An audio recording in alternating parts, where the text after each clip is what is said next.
It's Friday, April 29, 2016. Welcome to Living in Beauty. Let's see if I can remember what's happened in the last week and a half. Oh, yes, the houses are sold. Apparently, for real.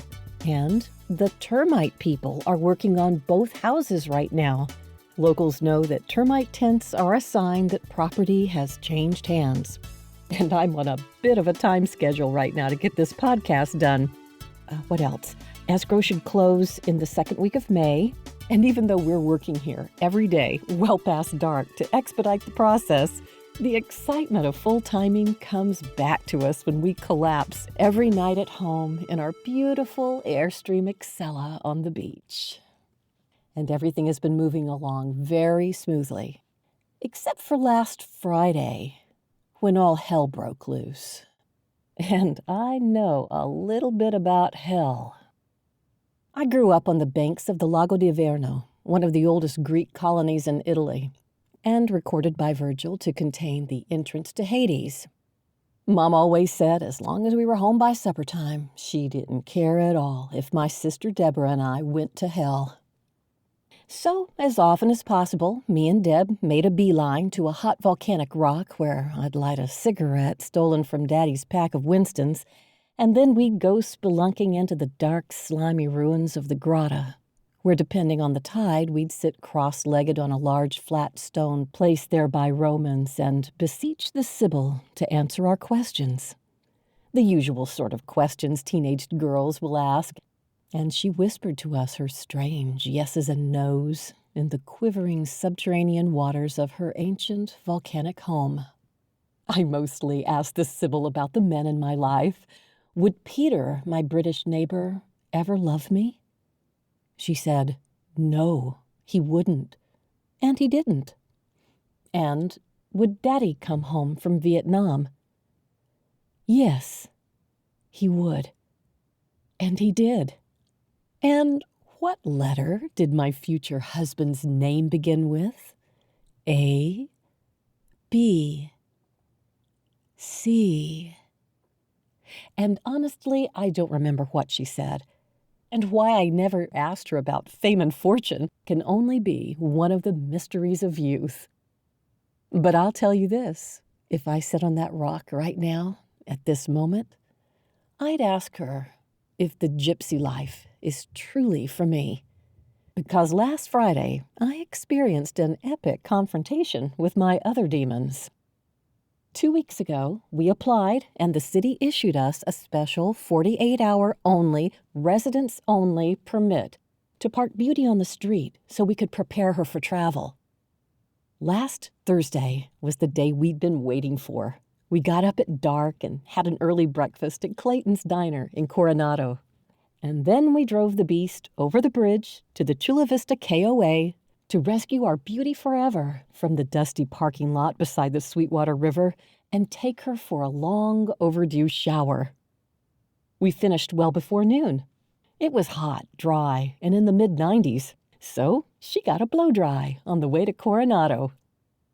At high noon, we proudly towed her sparkly self over the bridge to hunt for a place to park till noon Saturday. Most homes in Coronado are like ours and don't have driveways, and parking issues top the agenda at every city council meeting. So we knew this wouldn't be a slam dunk. Yeah? Who says? We found an almost ideal spot about a block from our house on Triangle Park, on a corner across from a handicap spot which no one ever uses, so there was no risk of being blocked in. We unhitched and joyously commenced with our nesting as planned, and despite the heat, we didn't stop our activities till evening.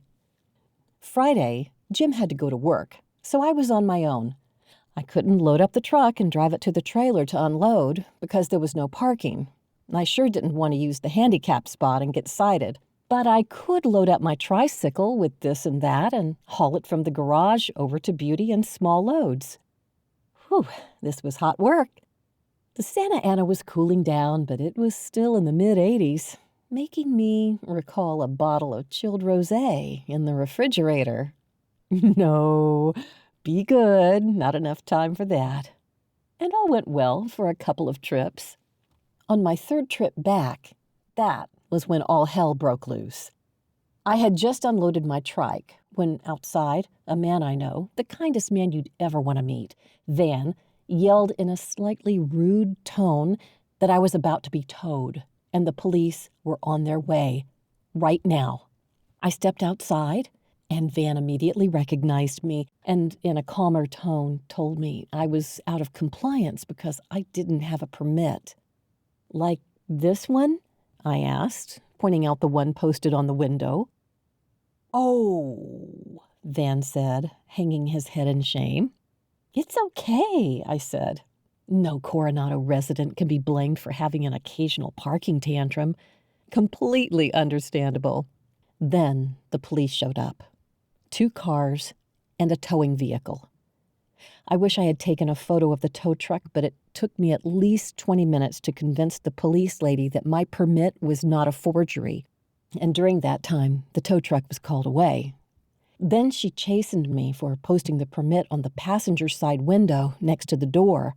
And had I placed it on the street side window, a detail that is not in the instructions, none of this would have happened. "Good thing you were here," she said. "We almost towed you. You've had over 20 complaints." Once the cops left, Van told me that a notorious coalition of residents who maintain vigilance about nefarious goings-on had already blogged about our trailer with these words, "Let's get this trash out of Coronado." Aha, so all those folks Jim and I watched yesterday gazing at us from across the park were not jealous Airstream wannabes. "Those folks use the cops like wind-up toys. Gotta watch your back," Van said, handing me an ice-cold ginger ale. Okay, there's no turning back now. It's time to leave Coronado. But, oh, great and wise Sybil, do I really have the stuff to be a gypsy? Please hiss me a yes. I hadn't even finished my ginger ale when the park maintenance crew arrived, forcing me to move my trike off the grass. First the mower, then the edger, and don't forget the blower. Once that was done, I thought, maybe I can make a few more trips. Then the recreation department confiscated the handicapped parking place and the entire corner for a skateboarding class. I think I just heard the Sybil say, "Rosé." Thanks so much for being here at Living in Beauty. Special thanks this week goes to the Chula Vista KOA. Next time you're in San Diego, give it a try. You won't be disappointed. Okay, that's it. Have a great week.